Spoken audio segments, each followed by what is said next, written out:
बोललं गेलं तर ते काय आम्हाला अगदी सोप्या भाषेत समजावून सांगा. जेव्हा माझ्या मनाविरुद्ध काही टॅक्स लावला जातो तेव्हा अपील करायची सोय असते. माझे असे बरेच क्लायंट आहेत की आता फेसलेस स्क्रुटिनी असल्यामुळे कोणी ऑफिसर समोर दिसत नाही आणि तो जी काय नोटीस पाठवतो त्या टॅक्स मोठा लावलेला असतो. स्पेशली बिझनेस लोकांना हा त्रास होतो. त्याच्यात अपील जरी केलं तरी 20% त्या टॅक्सची रक्कम भरायला लागते ॲज अ डिपॉझिट.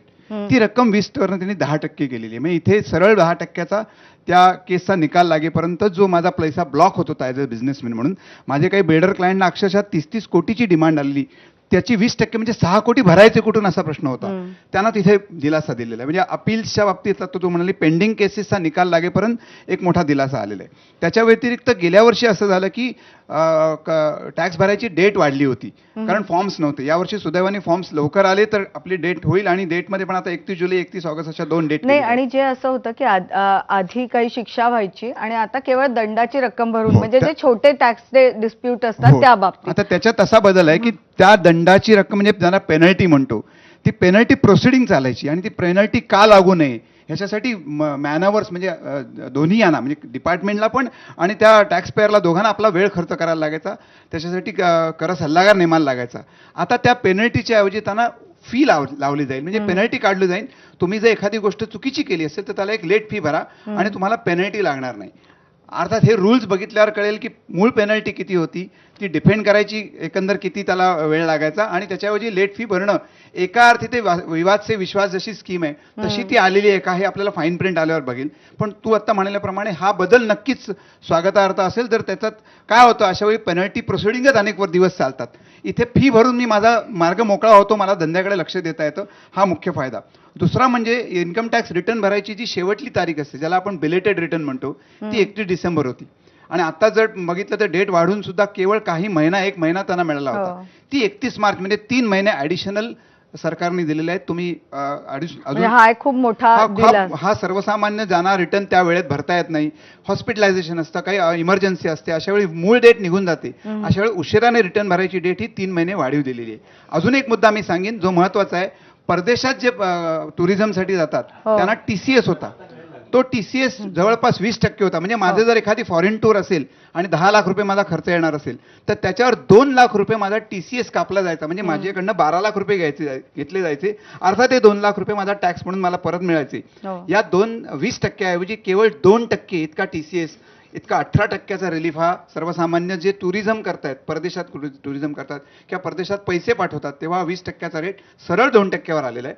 त्यामुळे हा मोठा दिलासा आहे. मी मगाशी म्हटल्याप्रमाणे टॅक्स आता कमी झाला नाही पण प्रोसिजर जे आहेत ते सोपे करून म्हणजे बेसिकली अशा पद्धतीने एक दिलासा दिलेला आहे. आणि अर्थात मी म्हटल्याप्रमाणे की आता टॅक्स सवलती नसतील परंतु जो टॅक्स पेअर आहे त्या टॅक्स पेअरच्या ज्या त्याला जे त्रास होतात ते त्रास नक्कीच कमी करण्याच्या दृष्टीने आपण बजेटमध्ये बघितलं. खरं तर आपली वेळ संपत आलेली आहे. अर्थात मी कमेंट्सच घेते. अगदी शेवटच्या कमेंट्स आपल्याला घ्यायच्यात. सर आपल्यापासून सुरुवात करूया. एक निगेटिव्ह एक पॉझिटिव्ह. तुम्हालाही निगेटिव्ह सांगायचे हा.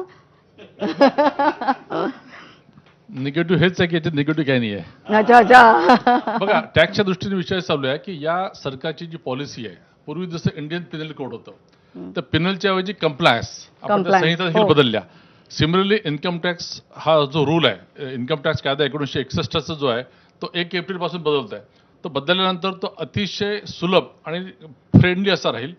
आता जसं की जर तुम्ही फॉरेनला काही प्रॉपर्टी घेतली असेल डिस्क्लोज करायला राहिलं असेल तर तुम्ही त्याच्यावर पेनॉल्टी भरून ते डिस्क्लोज करून एक व्हॉलंटरी डिस्क्लोजर स्कीम आहे अशा टाईपचा हा कन्सेप्ट आहे. मात्र जर तुम्ही चुकीचे बेनिफिट घेत असाल तर ते आम्ही प्रोव्हिजन्स प्लग करतोय. जसं बायबॅक ऑफ शेअर्सवर त्यांनी आता एक प्रोव्हिजन आणलेलं आहे की जर प्रमोटर हा कॉर्पोरेट असेल तर 22% तुम्हाला टॅक्स लागेल आणि इंडिव्हिज्युअल जर प्रमोटर असेल तर 30%. त्यामुळे सरकार काय की जो मुद्दाम म्हणजे ऑफेंडर आहे डिफॉल्टर आहे मुद्दाम त्याला पनिश करताय, जो प्रामाणिक आहे त्याला संधी देते. सर आपल्या अगदी शेवटच्या कमेंट्स आहेत थोडक्यात.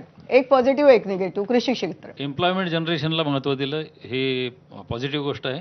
आणि स्पेशालिटी प्रॉडक्टसाठी आम्हाला कॉरिडॉर्स पाहिजे होते जसं मी तुम्हाला त्याचा उल्लेख झालेला नाही. त्याची वाट पाहतोय आम्ही. बाकी सगळ्यांकडे जाते कारण आपल्याजवळ वेळ खूप कमी उरलेला आहे. एक निगेटिव्ह आणि एक पॉझिटिव्ह. मला असं वाटतं की फार दूरदृष्टी बजेट आहे कारण विकेंद्रीकरण, संशोधन रिलेटेड, पुन्हा नंतर Tier 2 Tier 3 सिटी असं सगळं मेन्शन झालंय. नकारात्मक एवढंच आहे की इम्प्लिमेंट व्हावं. वर्षभरामध्ये काही ना काहीतरी हालचाली व्हाव्यात. टिळक सर.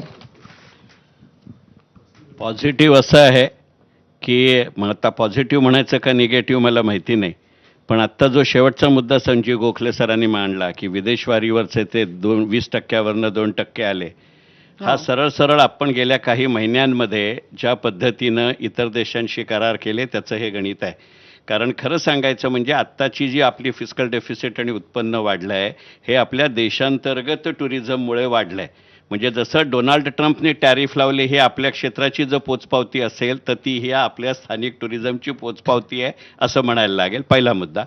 दुसरा मुद्दा, मला स्वतःला असं वाटतं की ज्या वेळेला तुम्ही वेगवेगळ्या पद्धतीच्या डेरिव्हेटिव्हजवर ते टॅक्स वाढवत होता ते स्वीकारार्ह आहे, पण त्याच वेळेला काही सकारात्मक गुंतवणुकीची, मग ते संरक्षण म्हणजे ज्याला आपण सेक्टर स्पेसिफिक म्युच्युअल फंड्स म्हणतो, अशा पद्धतीच्या सेक्टर स्पेसिफिक गोष्टींची काही तरतूद किंवा निदान सुतोवाचं व्हायला हवं होतं. ज्याचा उल्लेखही नाही झाला. कारण त्यातनं गुंतवणूक क्षेत्र स्थिर राहतं. शेवटी कुठच्याही वाढीला तुम्हाला देशांतर्गत गुंतवणूक लागते.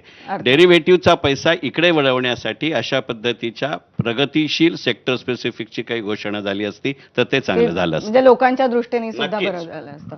अगदी कमी वेळ आहे सर, अगदी एकेका वाक्यात पॉझिटिव्ह निगेटिव्ह. 16व्या वित्त आयोगाच्या मार्गदर्शनानुसार किंवा सूचनेनुसार एकंदर उत्पन्न डिस्ट्रीब्युशनमध्ये हो. 41% 41% राज्यांचा शेअर वाढवला. ते ही positive. माझ्या दृष्टिकोनातून अत्यंत सर्वात महत्त्वाची positive गोष्ट गोष्ट आहे. आहे. बरोबर आहे. याचं कारण असं की राज्यांच्या अर्थव्यवस्था कोसळत चाललेल्या होत्या.